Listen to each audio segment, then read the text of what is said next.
Bien, bonjour à tous. Que le Seigneur vous bénisse. Comme on l'a vu ce matin, le Seigneur Jésus a dit, vous êtes le sel de la terre, hein. Vous êtes la lumière du monde. Et dernier dimanche, on a vu dans Actes chapitre 4, on va y retourner aujourd'hui, hein, on a vu deux apôtres, Pierre et Jean, qui ont bien compris ce que Jésus avait dit, hein, puisqu'il avait dit, vous êtes le sel de la terre et la lumière du monde. C'est ce qu'ils ont fait. Ils ont témoigné de Jésus. Okay, et précisément, dans le contexte de ce qu'on a vu, ils ont guéri un malade, un boiteux de naissance, plus de 40 ans. Hein, il était boiteux depuis plus de 40 ans. Ils sont passés, ils ont dit au nom de Jésus, lève-toi. Il s'est levé, pas besoin de rééducation, il est parti. Hein, voilà. Un miracle extraordinaire. Et pour ça, on a vu, ils ont été arrêtés, on les a menacés, on leur a demandé de se taire, de ne plus parler jamais du nom de Jésus. En fait, ils avaient le droit de faire tout ce qu'ils voulaient, à la rigueur, mais parler du nom de Jésus, c'était terminé. Il ne fallait plus qu'ils en parlent. Et on a vu avec quel courage, hein, ils avaient répondu, mais non, on obéit plus à... vaut mieux obéir à Dieu plutôt qu'aux hommes. Est-ce qu'on peut désobéir à Dieu? Non, Dieu nous demande de parler de Jésus, c'est obligé qu'on va en parler. C'est obligé. Et donc, ils ont été relâchés, et on arrive au verset 23, Acte 4, 23. Alors, il faut bien comprendre quand même ce qui leur arrive. C'est la première fois, hein, c'est la première fois qu'ils sont réellement persécutés, là, parce qu'ils parlent de Jésus, depuis la résurrection. C'est la première fois. Hein, depuis que Jésus est ressuscité, plus ou moins, on va dire, tout va bien. Ok, ils ont reçu le Saint-Esprit. Il y a des gars qui sont un peu moqués là quand ils ont reçu l'Esprit parce qu'ils parlaient en plusieurs langues voilà, du peuple là. Mais bon, Pierre il s'est levé, il a prêché, et boum, il y a eu des milliers de conversions d'un coup. Ok, on va dire tout se passe très bien. Tout se passe très bien. Alors du coup ils y vont, ils continuent à parler de Jésus et là on arrive à ce moment qu'on a vu où pour la première fois il y a de l'opposition parce qu'ils ont parlé de Jésus et ils se retrouvent en prison. Ok. Donc la question c'est qu'est-ce qu'ils vont faire après?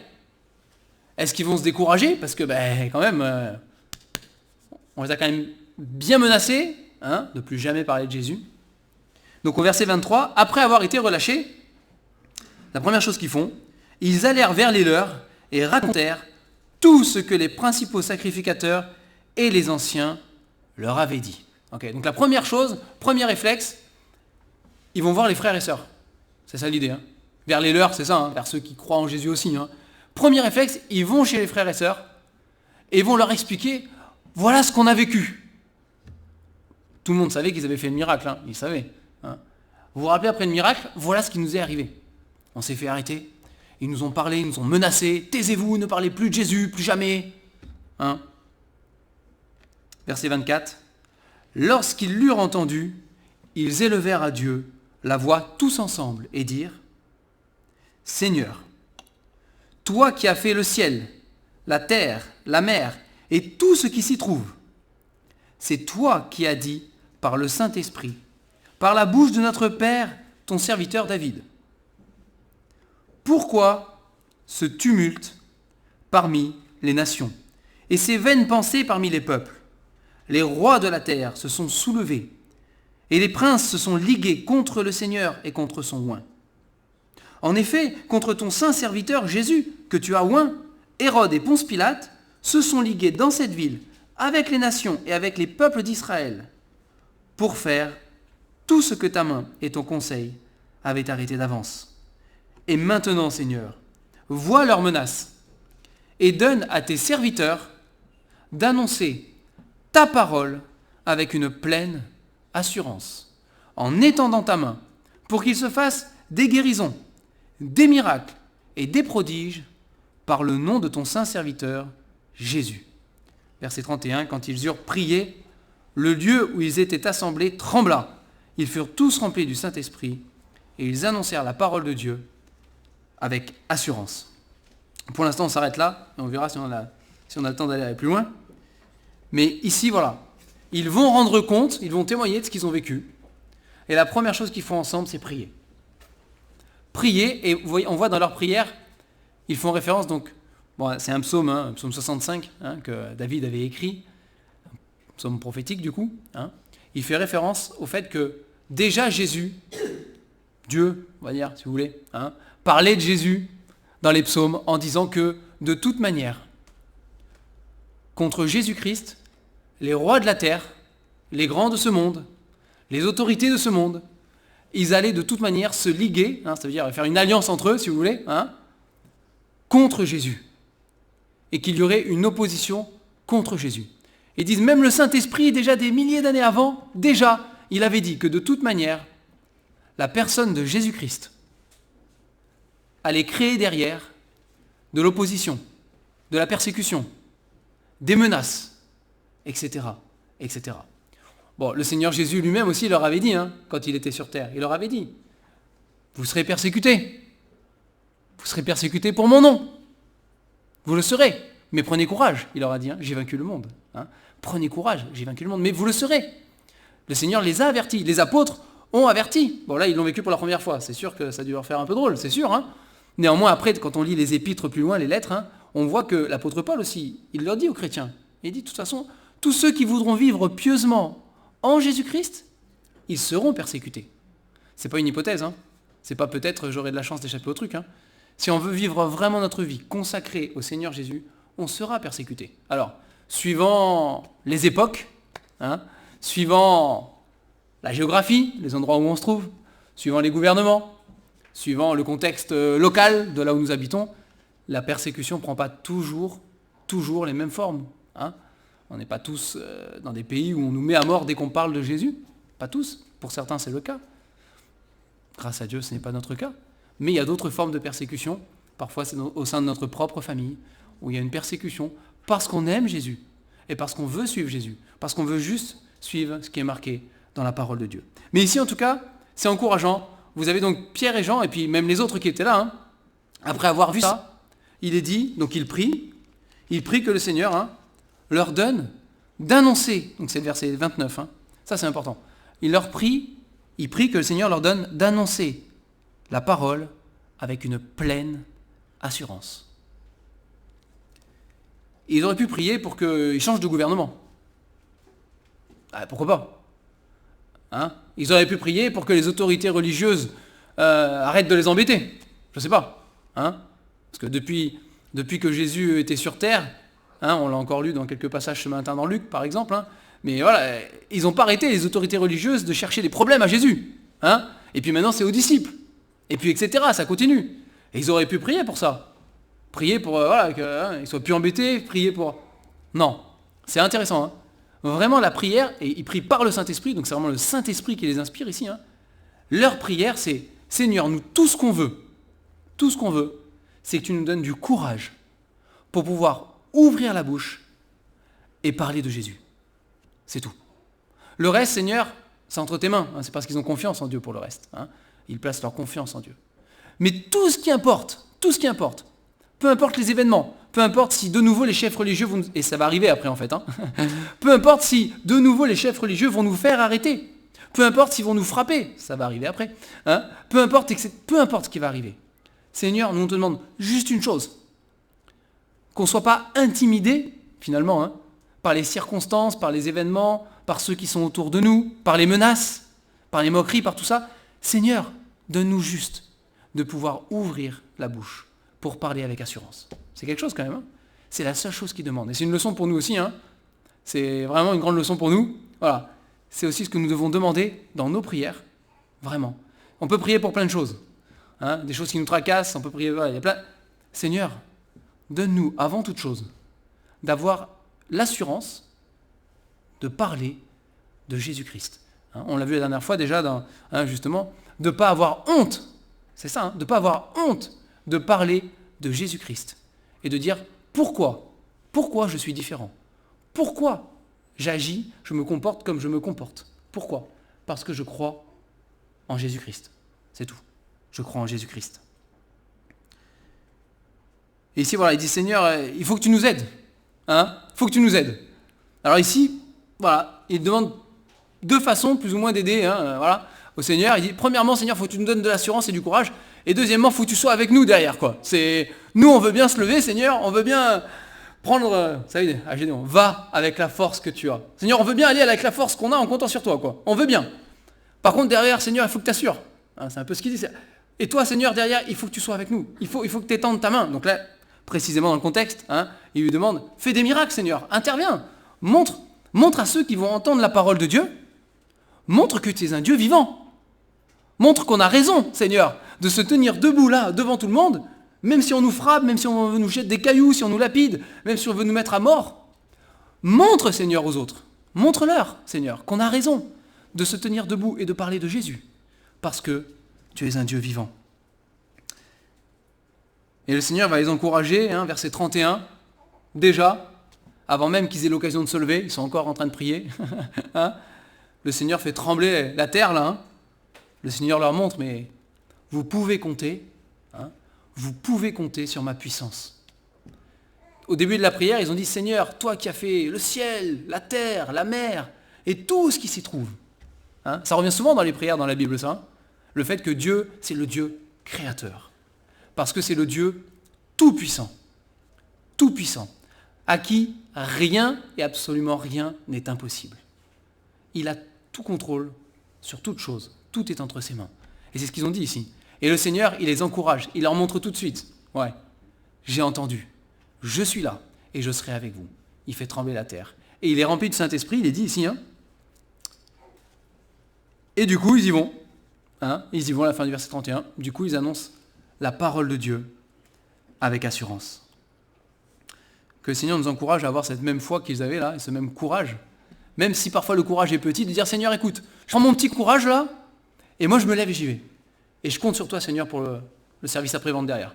Hein, je compte sur toi, Seigneur, pour intervenir derrière. Vous savez, le Seigneur, il n'est pas ingrat hein, pour nous oublier. Il le fera, il l'a promis, il sera avec nous. Alors on va continuer. Et là, on ne peut pas couper entre le... Au début, je voulais m'arrêter à la fin du chapitre 4, mais ce n'est pas possible. On va lire à la fin du chapitre 4, à partir du verset 32, et je vais lire jusqu'au verset 11 du chapitre 5, parce que c'est un seul morceau, en fait. Verset 32, « La multitude de ceux qui avaient cru n'était qu'un cœur et qu'une âme. Nul ne disait que ses biens lui appartenaient en propre, mais tout était commun entre eux. Les apôtres rendaient avec beaucoup de force témoignage de la résurrection du Seigneur Jésus. Et une grande grâce reposait sur eux tous. Car il n'y avait parmi eux aucun indigent. Tous ceux qui possédaient des champs ou des maisons les vendaient, apportaient le prix de ce qu'ils avaient vendu et le déposaient aux pieds des apôtres. Et l'on faisait des distributions à chacun selon qu'il en avait besoin. Joseph, surnommé par les apôtres Barnabas, ce qui veut dire fils d'exhortation, lévite, originaire de Chypre, on a tout son... Hein, vendit un champ qu'il possédait, apporta l'argent et le déposa aux pieds des apôtres. Chapitre 5, verset 1. Mais un homme, nommé Ananias, avec Saphira, sa femme, vendit une propriété et retint une partie du prix, sa femme le sachant. Puis, il apporta le reste et le déposa aux pieds des apôtres. Pierre lui dit, « Ananias, pourquoi Satan a-t-il rempli ton cœur au point que tu mentes au Saint-Esprit et que tu aies retenu une partie du prix du champ? S'il n'avait pas été vendu, ne te restait-il pas? Et après qu'il ait été vendu, le prix n'était-il pas à ta disposition? Comment as-tu pu mettre en ton cœur un pareil dessein? Ce n'est pas à des hommes que tu as menti, mais à Dieu. » Ananias, entendant ces paroles, tomba et expira. Donc il est mort. Hein. Une grande crainte saisit tous les auditeurs. Les jeunes gens s'étant levés, l'emportèrent et l'ensevelirent. Environ 3 heures plus tard, sa femme entra, sans savoir ce qui était arrivé. Pierre lui adressa la parole. « Dis-moi, est-ce à un tel prix que vous avez vendu ce champ ?»« Oui, répondit-elle, c'est à ce prix-là. » Alors Pierre lui dit, « Comment vous êtes-vous accordés pour tenter l'Esprit du Seigneur? Voici, ceux qui ont enseveli ton mari sont à la porte et ils t'emporteront. Au même instant, elle tomba aux pieds de l'apôtre et expira. Les jeunes gens, étant entrés, la trouvèrent morte, ils l'emportèrent, l'ensevelirent auprès de son mari. Une grande crainte s'empara de toute l'assemblée et de tous ceux qui apprirent ces choses. Donc là, dans ce passage, entre chapitre 4 et chapitre 5, là, on a premièrement, à partir du verset 32, on a une description, si vous voulez, de ce que vivaient ces premiers chrétiens, si on veut les appeler comme ça. À force d'être les premiers chrétiens en avançant, ils seront de moins en moins les premiers chrétiens. Hein. Enfin, ils seront toujours les premiers chrétiens, mais avec de l'expérience. Hein. Ils seront plus forcément tout jeunes. Mais non, moi ici, voilà, ça fait pas longtemps qu'ils appartiennent au Seigneur et toutes ces choses. Et puis, il est dit qu'ils étaient qu'un seul cœur et qu'une seule âme. Ça, c'est fort. Hein. J'aime beaucoup cette expression dans la Bible. C'est une expression qui est très très forte, qui revient souvent. Hein. Un seul cœur, une seule âme. C'est-à-dire qu'ils se considéraient en tant que croyants en Jésus-Christ, hein, ils étaient localement rassemblés, de toute façon, ils se considéraient comme étant un seul. Ils étaient membres, donc c'est ce que Paul après va détailler dans ses épîtres, hein, notamment, hein, ils étaient membres les uns les autres, ils faisaient partie du même corps en Jésus-Christ, et vraiment, ils étaient, voilà, c'est plus encore que s'ils étaient de la même famille, hein, d'accord ? Parfois, voilà, on est de la même famille parce qu'on a les mêmes parents, on est cousins, etc. Hein, même famille, et il y a un lien qui est fort, qui est familial, ou parfois pas, à cause du péché. Hein.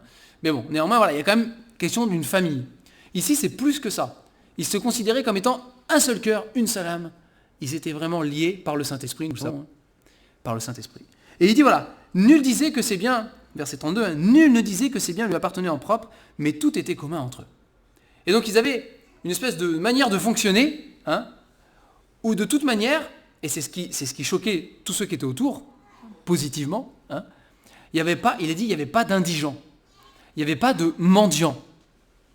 Vous savez, hein, si vous lisez les évangiles, regardez le nombre de mendiants qu'il y a. Voilà, il y a beaucoup de possédés aussi, hein, mais il y a beaucoup de mendiants. En Israël, il y avait beaucoup d'indigents et de mendiants, de gens qui n'avaient rien, qui étaient assis par terre et qui faisaient l'aumône. Il y en avait plein. Sauf parmi les chrétiens de l'époque. Il n'y en avait pas un seul. C'était impossible. Parce qu'ils s'arrangeaient pour distribuer la richesse qu'ils avaient équitablement les uns avec les autres, pour que personne ne manque de quoi que ce soit. Et donc on a l'exemple d'un homme ici, dont il est question, qui s'appelle Joseph, qu'après on connaît sous le nom de Barnabas du coup. Hein, et les noms qui changent dans la Bible. Hein. Donc ce fameux Joseph, lui, il avait des biens, a priori, d'accord ? Il avait une propriété, il avait un champ. Et ce champ, a priori, il n'en avait pas besoin, ou peut-être qu'il en avait besoin, mais que même sans ça, il pouvait s'en sortir. Hein ? Et il avait à cœur quelque chose, il avait à cœur de participer à ça, hein ? De participer avec ceux qui n'avaient rien, il avait à cœur d'aider. Quoi. Il était généreux, c'est vraiment son cœur. Hein. Et on le voit après, c'est Barnabas. Alors lui, il dit, voilà, moi ce champ-là, franchement, je peux m'en passer. Je le vends, et je donne l'argent aux apôtres, et comme ça, on va pouvoir le distribuer à ceux qui ont faim, à ceux qui manquent de quelque chose. Hein. Donc vraiment, on a cet homme poussé par le Seigneur, sans aucun doute, hein, avec le cœur qu'il avait, il va faire un acte généreux, il va prendre soin de ceux qui sont autour de lui. Et puis à partir du chapitre 5, on a le tableau d'un couple, là du coup, hein, même si on a Ananias qui nous met en premier, on a le tableau d'un couple qui sans aucun doute a vu les autres faire. Ah oui, ils étaient tous ensemble, d'accord ? Donc ils savaient comment, voilà. Ils ont vu les autres faire. Ils ont dit, ouais, purée, Joseph là, Barnabas, t'as vu ça quand même, il est... j'ai une idée. Bah, ça commence mal déjà, mais j'ai une idée. On n'a qu'à faire pareil, mais à peu près. D'accord ? Nous aussi, on n'a qu'à vendre un truc. Okay ? Donc, ils ont une propriété. On va vendre la propriété. Et puis bon, on va apporter seulement une partie de l'argent qu'on récolte. On va l'apporter aux apôtres. Mais on va dire que c'est à ce prix-là qu'on a vendu tout le champ. On ne va pas dire qu'on a retenu une partie. Parce que c'est ce qui se passe. C'est ce qu'on comprend quand on lit toute l'histoire. Hein.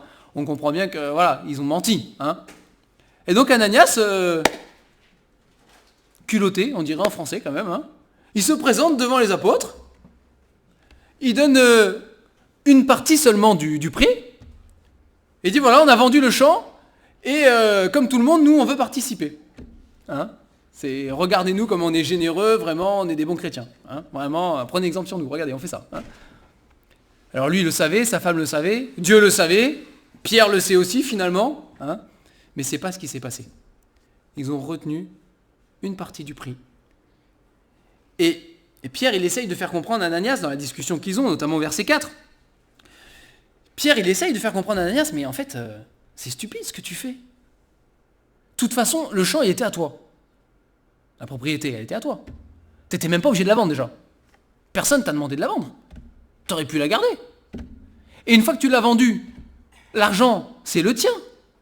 Personne ne t'oblige à dire, à tout donner. Tu pouvais très bien donner qu'une partie, en garder une autre. Tu arrives, tu dis, voilà, on a vendu un champ ou une propriété, et puis on donne une partie pour aider. Personne ne t'aurait rien dit. Personne ne va te juger. Tu fais ce que tu veux, tu es libre. Hein. Pourquoi vouloir absolument paraître pour ce que tu n'es pas? Alors, vous avez la fin de l'histoire ici pour eux. Elle est tragique. Hein. Elle est tragique. C'est quelque chose qui se dit, ouf, je sais pas vous, mais moi la première fois que j'ai vu ça, je fais, wow, c'est sévère quand même. Je me dis franchement là, Dieu il exagère quoi. Enfin, ça mérite. Enfin, ils auraient pu être punis autrement quoi, je sais pas moi, mais là franchement c'est un peu comme celui qui a voulu retenir l'arche, vous savez là, quand elle était bancale là, avec David là. C'est quand même, c'est violent. Hein. Donc c'est la fin, c'est ce qui se passe et Dieu montrait dès le début de l'Église, ici, dès le début là, il voulait leur montrer, on ne joue pas avec Dieu. Ça y est ailleurs dans la Bible, mais on ne se moque pas de Dieu. On ne peut pas tricher avec Dieu. On ne peut pas mentir à Dieu. C'est pas possible. Ah, devant les hommes, pour un temps ça marche. Vous savez, ça marche jamais longtemps en vrai. On pense que ça va durer longtemps, qu'on va arriver à cacher. Je pense que plus on vieillit, plus on a l'expérience de savoir que c'est pas vrai. Ça marche pas. Un jour ou l'autre, ça se sait. Un jour ou l'autre, c'est dévoilé de toute manière. Mais voilà, on pense peut-être parfois pouvoir mentir aux hommes, mais Dieu, dès le début, dit ici, à moi, vous ne pourrez pas me mentir. Ça ne marchera jamais. Et c'est grave de mentir à Dieu. C'est pas juste une petite chose. Vous savez, nous, le mensonge, parce qu'on vit à une époque, voilà, c'est tellement banal le mensonge. C'est vrai, tout le monde ment. Tout le monde. Pour rien. Ou pour beaucoup. Mais on ment facilement. Et puis même parfois on dit, il vaut mieux mentir que dire la vérité. Si je dis la vérité, ça va blesser. Vous savez, vous n'avez jamais eu ce raisonnement là, vous? Il n'y a que moi qui fais ça, on n'est pas tous pareils, je pense. On a des raisonnements comme ça. On se dit, ouais, franchement, si je dis la vérité, ça va faire mal, moi je préfère mentir, quoi. Comme ça, au moins, Mais jamais. Vous savez, dans l'Apocalypse, il y a ce passage où il est dit que tous les menteurs finiront dans l'étang de feu. Vous avez une petite liste de quelques péchés. Il n'y a pas tous les péchés du monde. Vous avez une petite liste de quelques péchés. Je veux dire, c'est moi qui avais fait la liste, j'aurais peut-être pas mis les menteurs, quoi. J'aurais trouvé des péchés à mettre, il n'y a pas de problème. J'aurais fait peut-être même une liste plus grande que celle qui est. Mais je ne sais pas si j'aurais mis le mensonge, franchement. Dieu le met. Dieu le met dedans. Et dans la Bible, et c'est Jésus qui le dit, il dit Satan, c'est le père du mensonge.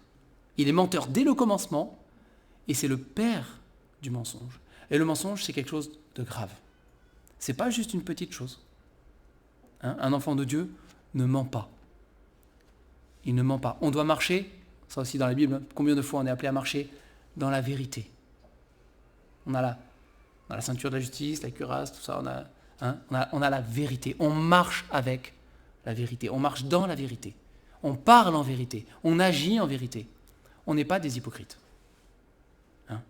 Et ici, Ananias et Saphira, eux, ils ont pensé qu'ils pouvaient faire les hypocrites et que personne ne le saurait. De toute façon, il n'y avait que. Enfin, il y avait une troisième personne, en fait, parce que. Enfin, il y avait plus de personnes, mais il y avait la personne à qui ils ont vendu le champ. La propriété. Il n'y a que lui qui aurait pu dire, à la rigueur. Mais il y avait Dieu surtout. Et Dieu voyait toutes choses. Et c'est important. Il y a plusieurs leçons, on n'aura pas le temps de tout voir, mais il y a plusieurs leçons. La première, bien sûr, c'est qu'on marche dans la vérité, bien évidemment, vous l'avez compris. La deuxième, c'est que Dieu ne nous demande pas de faire comme les autres. Vous savez ? Ça, c'est un truc, pareil, ça c'est un truc naturel chez l'homme. On veut mimer les autres. On veut copier les autres. Hein. Alors bon, quand on est entouré de gens qui ne croient pas au Seigneur, c'est compliqué. Hein. Et la parole de Dieu nous le dit, les mauvaises compagnies corrompent les bonnes mœurs. Hein. Donc si on vit entouré que de gens qui ne connaissent pas Dieu, ils ont tendance à déteindre sur nous, et on a tendance à imiter ce qu'ils font. Hein. Et c'est vrai qu'on doit, dans l'Église, c'est vrai qu'on doit, entre enfants de Dieu, s'encourager au bien. S'encourager même, plus que le bien, au meilleur, il est dit dans la parole. Au meilleur. Hein. On doit s'encourager à marcher avec Jésus. Mais pour autant, Dieu ne nous demande pas de copier ce que nous faisons les uns les autres. Ananias et Saphira n'étaient pas obligés de copier Barnabas. Et d'ailleurs, on voit bien que ce n'est pas ce que Dieu leur demandait de toute façon, parce que ça ne s'est pas bien passé. Hein. Mais ils n'étaient pas obligés de faire pareil. C'est pas parce que dans l'Église, il y a un frère ou une sœur qui fait quelque chose, et que tout le monde dit « Waouh, on rend gloire à Dieu pour ce qu'il a fait », qu'automatiquement, je dis « Ah, moi je vais faire pareil ». Comme ça, ils vont tous dire « Waouh, lui aussi il a fait bien hein ». C'est un peu ça l'idée d'Ananias et Saphira derrière. Hein. Mais pas forcément. Chacun d'entre nous, on a à faire ce que le Seigneur nous demande pour notre part. Pour notre part. On n'est pas des clones hein, en Jésus-Christ. On n'est pas des clones. Alors on est amené à tous ressembler à Jésus. Donc du coup, on doit se ressembler un peu quand même. Hein. Mais néanmoins, on est tous, avec notre propre personnalité, qui on est nous. Hein. Qui on est nous. Ici, c'est vrai que c'est assez dur, mais je pense qu'il fallait vraiment que, et c'est pour ça que Dieu l'a fait, il fallait que Dieu marque le coup, dès le début. Parce que s'il l'avait fait, peut-être que, de toute façon tout se sait à un moment donné, hein, au bout d'un moment ils en auraient parlé à quelqu'un, hein, et peut-être quelqu'un d'autre aurait eu la même idée, etc., etc. Non. Et là, il est dit au verset 11, « Une grande crainte s'empara de toute l'assemblée et de tous ceux qui apprirent ces choses. » Les gens ont eu peur. Là, c'est pas crainte dans le genre... vous savez, on dit des fois la crainte, c'est pas avoir peur. Hein. C'est la crainte, c'est une sainte attitude de respect. Ok. Là, il est question de peur. Hein. C'est pas compliqué. Là, ils ont eu peur, on va pas se mentir. T'imaginez, là, il y en a un parmi nous, paf, il tombe foudroyé, il meurt par terre, là.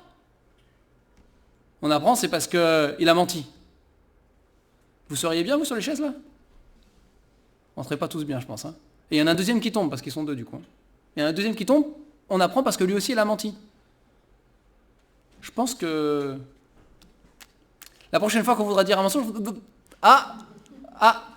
peut-être pas, hein? Peut-être pas. Eh oui, bien sûr qu'ils ont eu peur. Mais cette crainte qui est là, hein, cette crainte des conséquences du péché, tout simplement, hein, on devrait encore l'avoir aujourd'hui. Parce que la Bible dit, Jésus-Christ, il est le même hier, aujourd'hui, éternellement. Est-ce que Dieu a changé depuis cette époque-là? Dieu n'a pas changé depuis cette époque-là. C'est toujours le même Dieu. C'est un Dieu vivant. Hein? C'est un Dieu vivant. Il est toujours le même. Et encore aujourd'hui, on ne se moque pas de Dieu. On fait attention à ce que nous faisons. C'est vrai que c'est un Dieu d'amour et de compassion, de grâce, et nous l'aimons pour cela. C'est vrai, c'est la vérité. C'est aussi un Dieu de sainteté et de justice. Et nous devons aussi lui apporter le respect qui lui est dû, c'est vrai, et la vie qui va avec. Hein. C'est un Dieu de sainteté. On va terminer avec ça, mais vous savez, dans Corinthiens, quand Paul leur parle de la Sainte Seine, par exemple, hein, du repas du Seigneur, hein, du fruit de la vigne et du pain, ok, il leur dit, vous vous moquez de Dieu? Vous faites n'importe quoi? Vous vivez dans vos péchés? Et vous prenez le repas, et après, vous vous dites, tiens, c'est bizarre, il y a beaucoup de morts dans l'assemblée, et beaucoup de gens malades. Paul lui dit, mais c'est la raison. Vous êtes en train de vous moquer de Dieu. Forcément, derrière, il y a des conséquences. Il y a des conséquences.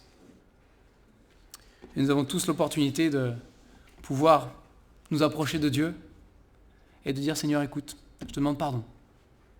Voilà, si dans ma vie, il y a des choses là, Seigneur, je me suis moqué de toi. Je sais que je me suis moqué de toi. Je te demande pardon. Hein? Je te demande pardon, Seigneur. Et je te demande de me donner ce courage, cette force de ne pas recommencer. Hein? Seigneur, aide-moi, fortifie-moi. Travaille mon cœur pour que je change, pour que je comprenne ta sainteté aussi. Hein? que je puisse marcher avec toi. Et la Bible est formelle, hein, et on l'a déjà vécu, hein, pour la plupart d'entre nous, j'espère. Mais nous savons que le Seigneur pardonne nos péchés. Hein. Il ne cherche pas à nous écraser, il cherche à nous relever, à pardonner nos péchés et à nous faire marcher avec lui dans la lumière, hein, et dans la vérité. Vous imaginez le témoignage de cette première église là, hein, il est dit, le Seigneur ajoutait chaque jour à l'église ceux qui étaient sauvés. Mais regardez comment ils vivaient, regardez comment ils se comportaient. Regardez la crainte de Dieu après qu'il y avait, regardez, forcément, les gens étaient touchés. Hein, le sel de la terre, la lumière du monde. On va prier pour terminer. Seigneur notre Dieu, nous te bénissons ce matin, nous t'adorons et nous te disons merci par-dessus toute chose pour la Bible. Encore et toujours, Seigneur, on ne veut pas se lasser de dire merci pour la Bible, pour ta parole. Seigneur, si on ne l'avait pas, on serait perdu. Et on te rend grâce de ce que tu as gardé par écrit. Ce qui est arrivé aussi à nos frères et sœurs de l'époque, à ce qu'ils ont vécu. Et Seigneur, comme tu le dis toi-même, il faut que toutes ces choses nous servent de leçon. Il faut que toutes ces choses nous enseignent, afin que nous puissions, dans notre vie, à chacun d'entre nous, marcher d'une manière digne de Jésus-Christ, digne de notre Sauveur, qui lui parlait toujours avec vérité, qui lui marchait toujours dans la lumière. Seigneur, nous te prions de fortifier notre foi.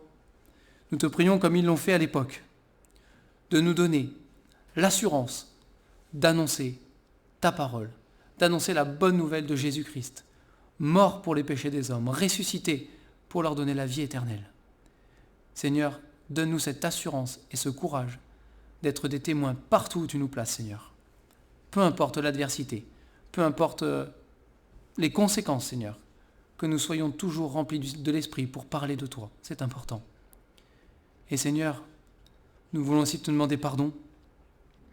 Pardon pour toutes les fois où par nos comportements, nos paroles, nos pensées, nos choix, on se moque de toi, Seigneur.